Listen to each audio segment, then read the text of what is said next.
Thanks a lot for that, Tom. It was really interesting. The first one I wanted to pick up on is you mentioned productivity there and the kind of position that the construction industry is. How important is it that that gets tackled now at this stage? I think it's really, really important that the industry and the wider economy looks at the productivity shortfalls, across different sectors. Construction is not the only one, but there is this consensus, I think, among most CBI members that there's an opportunity to build back better. I think it's become an overused phrase in recent months, even in the American presidential election, but there's an idea that we want to build back better. And I think actually productivity is a major part of that, because without productivity, without creating more value, without necessarily putting more man hours into creating that value, um, you can't improve living standards, you can't improve prosperity. So it's really crucial that the construction sector looks to improve its performance on productivity, but also other sectors do as well. And I think there's seems to be a sort of a productivity gap there that some sectors have been able to make further strides, faster strides than the construction sector has. It looks as though the construction sector in other parts of the world has become more productive. So that shows that it is possible. Um, so we need to focus on those things holding us back. I mean, so the pandemic has made productivity worse. How how does construction get over like that first barrier and then start to improve it? Because we're further behind, right, than where we were previously. Yeah, I think the pandemic has got some extraordinary challenges, and I think obviously the need to social distance on the sites has constrained productivity naturally, but also I think it's really shown some creative thinking amongst businesses in the sector, and from those early days in lockdown, business through trying different things and iterating different procedures have managed to improve their productivity even in this really short space of time. So rather than sort of showing, thinking about the pandemic as a sort of something that set us back, actually it's shown what can be done with focus on productivity and focus on enabling employees to work in different ways to produce more output. But obviously, the biggest threat to further productivity improvements might be financial sustainability and the ability to invest. So if you're looking for those leaps in productivity, sometimes it will take innovation and technology to enable those faster leaps. And without the financial sustainability to invest in those systems, then perhaps those bigger leaps in productivity will seem further away. I was wondering, it kind of we're at an interesting point at the moment where we're kind of still the pandemic and all the rest of it is still playing out. You mentioned when a vaccine comes and things maybe normalize a little bit. What is the kind of risk that, and you mentioned the W recovery and all of that, that there isn't a sudden kind of reversion to old methods and oftentimes, particularly in construction, when the financial climate is a little bit uncertain, people, investors, they tend to revert to older models, which dump risk, lower down the supply chain and ends up with practices that the industry is always desperate to move on for. I suppose, how do are you anticipating that will happen, and how do you stop that happening?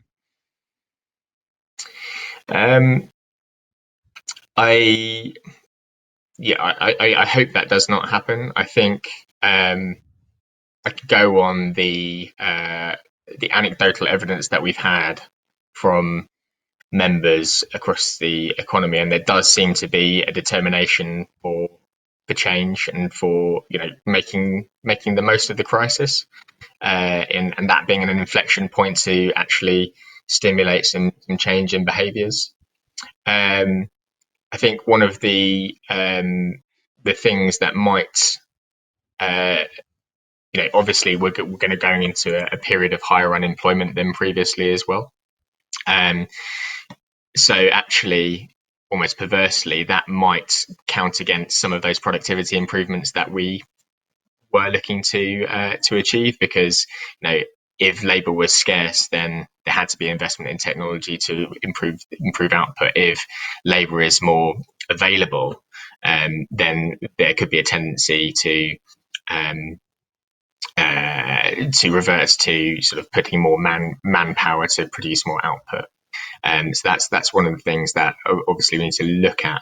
I think one of the elements that is going to drive further productivity improvements, though, is just having really strong competition in the sector and enabling businesses to compete with one another, and that will drive improvements, obviously. And I think some of those factors that I mentioned in the presentation around both in the public and private sector, it doesn't look like clients are going to have huge amounts of spare cash to invest in the early years after the pandemic. So there's going to be that drive for efficiency and that drive for improvement, which will hopefully move the sector on. How do you ensure that it's a drive for efficiency rather than a race to the bottom, which again is one of the things that has happened in construction in the past? Yeah, that's a real risk, and I think your point about reverting to type, we just need to make sure that's not happening. And I think, as I said, I think there are some good moves which give me some more confidence that we can fight against that reversion to type. So both in what the government is leading on the part of public sector clients, but also how the industry has organised itself.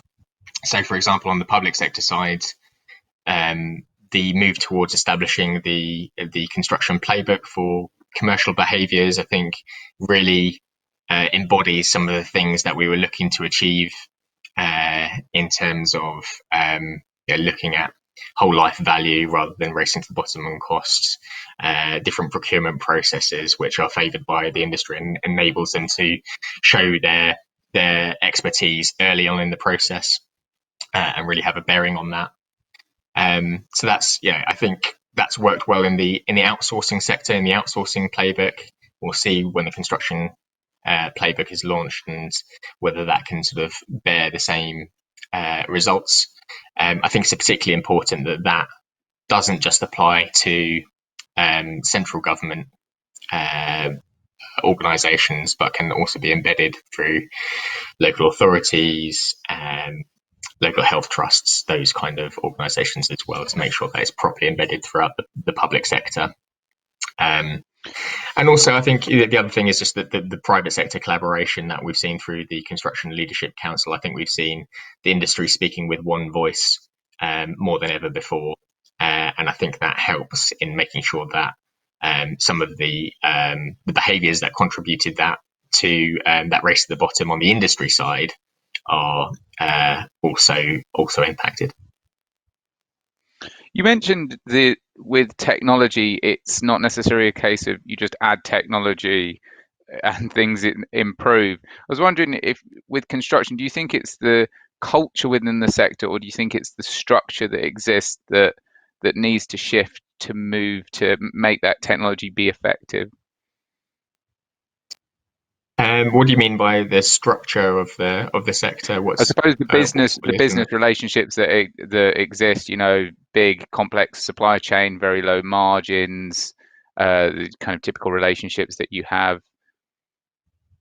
Yeah, I think I would, if you're talking about the balance of that, I tend to think it's more the structural issues that have a bearing rather than necessarily the culture of organisations within the construction sector. There are great examples of digital transformation going on in individual businesses. Great examples that um, have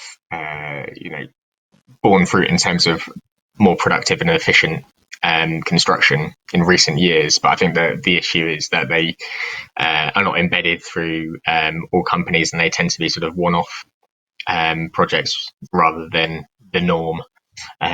So there needs to be that systemic change. Brilliant. Thank you very much, Tom. Thank you.